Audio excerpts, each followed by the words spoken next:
राहुल गांधी के खिलाफ राहुल गांधी की ही कर्नाटक सरकार ने एक ऐसा फरमान सुना दिया जिसने 2029 से पहले राहुल गांधी के उस सपने को चकनाचूर कर दिया जिस सपने के सहारे राहुल गांधी मोदी सरकार की मात से बचना चाहते थे। अब ये पूरी करामात कैसे हुई? राहुल गांधी को कर्नाटक की सरकार ने कैसे फंसा दिया और क्या यह संयोग था या सिद्धारमैया डी के शिव कुमार का बहुत बड़ा खेला? पूरी कहानी समझाता हूं हुआ क्या है। बीते दिनों कर्नाटक में एक सर्वे हुआ। इस सर्वे को करवाने वाली कर्नाटक सरकार ही थी।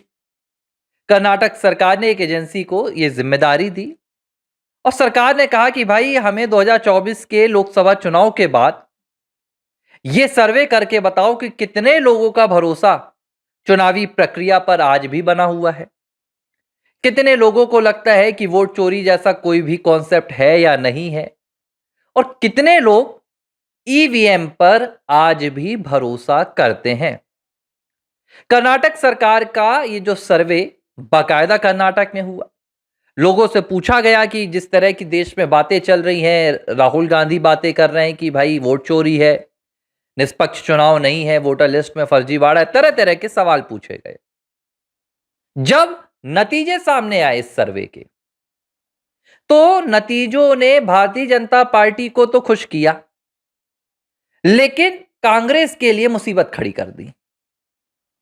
कहां की कांग्रेस के लिए? केंद्र में बैठी हुई दिल्ली में कांग्रेस जो राहुल गांधी चलाते हैं। क्योंकि कर्नाटक की कांग्रेस वो तो भाई सत्ता में है, वो तो कर्नाटक की जनता के द्वारा चुनकर आई है, तो उसे तो तकलीफ नहीं होगी। वो तो अपनी जनता को ये बोलेगी ही नहीं कि नहीं भैया तुमने हमें नहीं चुना है, तुमने फर्जी तरीके से हमें चुना है। कर्नाटक की सरकार तो यही कहेगी ना, देखो भैया कर्नाटक की जनता ने हमें चुना है, और यही कहते आ रही है 2023 से लगातार।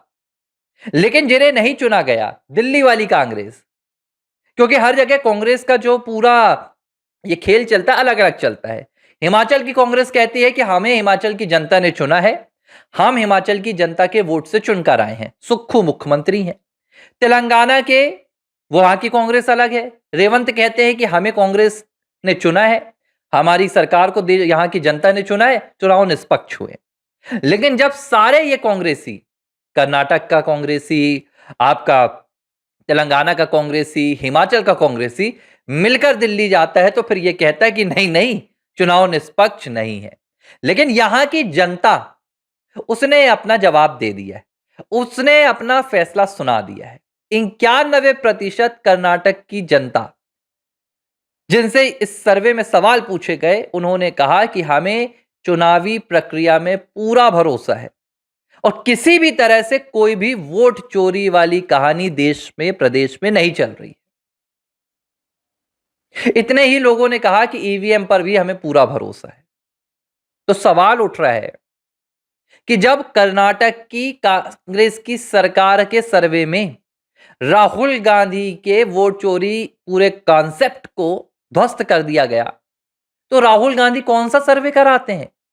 राहुल गांधी से कौन सी वो बच्चे हैं छोटे छोटे जो उनके कान में आकर बोलते हैं? प्रियंका के बच्चे तो आकर कान में नहीं बोलते ना कि मामा वोट चोरी हुई और राहुल गांधी मानकर चल देते हैं।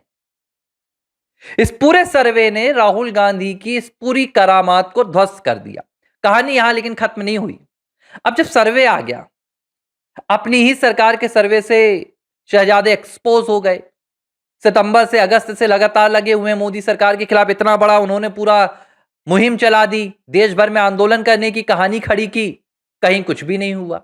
अब आप देखिए ना, एक बार नहीं सैकड़ों दफा राहुल गांधी ने कहा कि भाई देश के जनजी मेरे साथ आओ, युवा मेरे साथ आओ। एक आंदोलन भी दिल्ली में नहीं हुआ, एक आंदोलन भी पंजाब में नहीं हुआ, गुजरात में नहीं हुआ, राजस्थान में नहीं हुआ। किसी को कोई फर्क नहीं पड़ा, क्योंकि असलियत इस पूरे मसले में कहीं भी नहीं थी। असलियत सिर्फ इतनी है, वो मैं आपको बता देता हूं कि बिहार में चुनावी नतीजे आए, 45 दिन हो गए। जब बिहार में 14 नवंबर को नतीजे आए, कांग्रेस पार्टी की बुरी तरह हार हो गई, 6 सीट पर आकर थम गई, आरजेडी कहानी खत्म हो गई आरजेडी की। तो राहुल गांधी ने ट्वीट किया था, और ट्वीट करते हुए राहुल गांधी ने कहा था कि हमें शुरू से ही इस चुनावी प्रक्रिया पर भरोसा नहीं था और हम इसके खिलाफ लड़ाई जारी रखेंगे। अब राहुल ने कैसी लड़ाई जारी रखी है ये भी आप समझ लो। 45 दिन तक चुनाव आयोग के नियमों के मुताबिक आप किसी भी चुनावी प्रक्रिया को अदालत में चुनौती दे सकते हैं या कोई शिकायत दर्ज करा सकते हैं। इसके बाद कोई भी शिकायत मान्य नहीं होती है। पर्याप्त समय दिया जाता है ताकि फैसलों को बदला जा सके, चुनावी नतीजों को बदला जा सके। 45 दिन बीत गए बिहार में, ना तो आरजेडी, ना तो कांग्रेस पार्टी, ना राहुल, ना तेजस्वी, ना वहां की कोई भी दूसरी पार्टी ने चुनाव आयोग में यह शिकायत की कि वोट चोरी हो गए या ईवीएम में गड़बड़ी थी या हमारा प्रत्याशी जो जीत गया वो इस तरीके से जीत गया, उस तरीके से हार गया। किसी तरह की कोई शिकायत नहीं। सवाल उठता है कि शिकायत क्यों नहीं की गई? शिकायत इसलिए नहीं की गई क्योंकि इन्हें असलियत पता है कि इस तरह का कोई भी कृत्य यहां पर चुनाव आयोग नहीं कर रहा है। लेकिन हम इसे सिर्फ मुद्दा चुनावी दृष्टिकोण को बदलने में करेंगे। बड़ा अचरज है, आप समझिए। पहली बार तो हम विपक्ष की सरकारें देख नहीं रहे हैं, विपक्ष की राजनीति देख नहीं रहे हैं। इनके पास जो सत्तारूढ़ दल हैं उनको घेरने के लिए मुद्दे नहीं रहते, तो इन्होंने मुद्दा क्या बनाया? चुनाव आयोग को। ऐसी राजनीति भारत में पहले कभी नहीं देखी गई कि विपक्ष सरकार को घेर नहीं पा रही है। अरे विपक्ष सरकार को क्यों नहीं घेर पा रही है? ऐसा तो नहीं है कि सारी सरकारें 100% सही काम कर रही हो। चलिए मान लेते हैं कि केंद्र के फैसले सही जा रहे हैं, लेकिन आप जाकर देखिए कि जो डिपार्टमेंट है वो कैसा काम कर रहे हैं। सड़कें अगर ऊपर से बनाने का प्रस्ताव आ रहा है तो क्या वाकई में सड़कें मजबूत बन रही हैं? मतलब ढूंढने के लिए तो मुद्दों की कमी नहीं होगी। हमें सरकार को सीधे तौर पर यह दिखाना चाहिए कि देखिए हम आपकी निगरानी कर रहे हैं। लेकिन निगरानी कब करें? जब आप भारत में रहे ना, जब आपको जनता के बीच में जाना हो ना, जब आपको पता हो ना कि जनता की तकलीफें क्या है, तब तो आप जाकर सरकार से सवाल पूछें।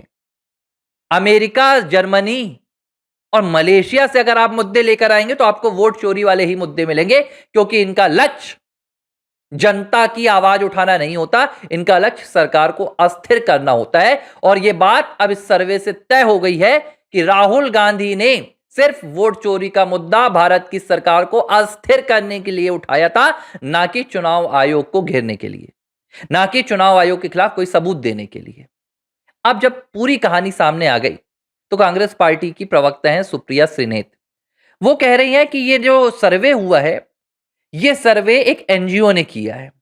जिसको एनजीओ को काम किसने दिया था? कर्नाटक सरकार ने।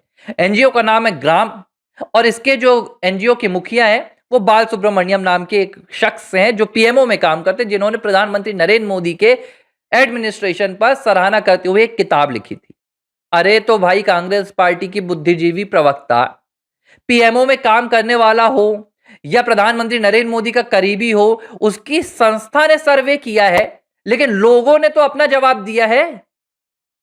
91% जो लोग हैं वो अगर प्रधानमंत्री नरेंद्र मोदी के हैं तो यह बात तो फिर आपके लिए और दुखदायक है कि भाई राज्य के 91% लोग प्रधानमंत्री नरेंद्र मोदी के हैं। फिर तो आपको अपने लोग बनाने चाहिए, फिर तो जनता ही आपके साथ नहीं है। सर्वे किसने कराया यह महत्वपूर्ण नहीं है, सर्वे में लोगों ने क्या कहा यह महत्वपूर्ण है। और लोगों ने साफ तौर पर आपके वोट चोरी वाले मुद्दे को कचरे में फेंक दिया है। इसलिए अब भी भलाई है, विपक्ष की राजनीति को मजबूत कीजिए, जनता के मुद्दों को तलाशिए, सरकार को घेरिए, सरकार से काम करवाइए। यह होता है विपक्ष का काम। विपक्ष का काम सरकार को अलोकतांत्रिक तरीके से अस्थिर करना नहीं होता। शायद अब राहुल गांधी इस बात को समझ जाएं।